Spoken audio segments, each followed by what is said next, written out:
నన్ను ట్రాప్ చేసిండు.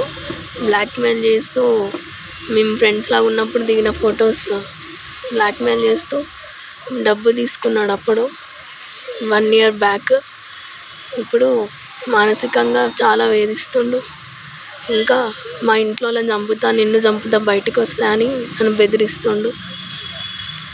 ఇంకా చాలాసార్లు నన్ను రోడ్డు మీద కొట్టిండు.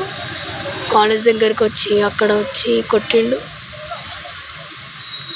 ఇంకా ఇప్పటికీ చాలాసార్లు మా ఇంటి సైడ్ వచ్చి కూడా నన్ను చాలా కొట్టిండు. నేను ఏమన్నా అంటే నువ్వేమన్నా నోరు తెరిస్తే నేను చంపేస్తా చూడు నేను ఈయన్నే అని చెప్పి నన్ను బ్లాక్మెయిల్ చేస్తుండు.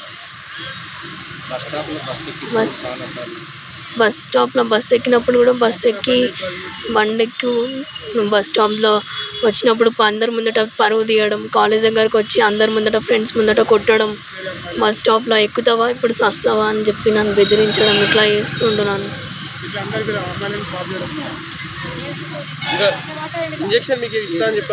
నీకు ఎయిడ్స్ ఇంజెక్షన్ ఇచ్చి నేను చంపేస్తా, లైఫ్ లాంగ్ ఇట్లానే బతకాలి నువ్వు అని చెప్పి నన్ను బ్లాక్మెయిల్ చేస్తుండు.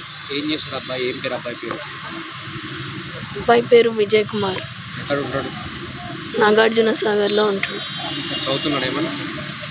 ఇప్పుడు డిగ్రీ అయిపోయింది, ఏం చదవట్లేదు. Sardar Vallabhbhai Patel degree PG college, Secunderabad దగ్గర. ఫైనల్గా నువ్వు ఏం కోరుకుంటున్నావు ఇప్పుడు? ఏం న్యాయం కావాలి? నాకు మనతో లైఫ్ థ్రెడ్ ఉంది. నాకు నుంచి వాని నుంచి నాకు విముక్తి కావాలి. నాకు బయటికి వెళ్ళాలన్నా, కాలేజ్కి వెళ్ళాలన్నా నాకు భయం వేస్తుంది, ఏం చేస్తాడేమో అని. పేరెంట్స్ లేకుండా నేను బయటికి వెళ్ళలేకపోతున్నా, చదువుకోలేకపోతున్నా, ప్లస్ డిప్రెషన్లోకి వెళ్ళిపోతున్నా.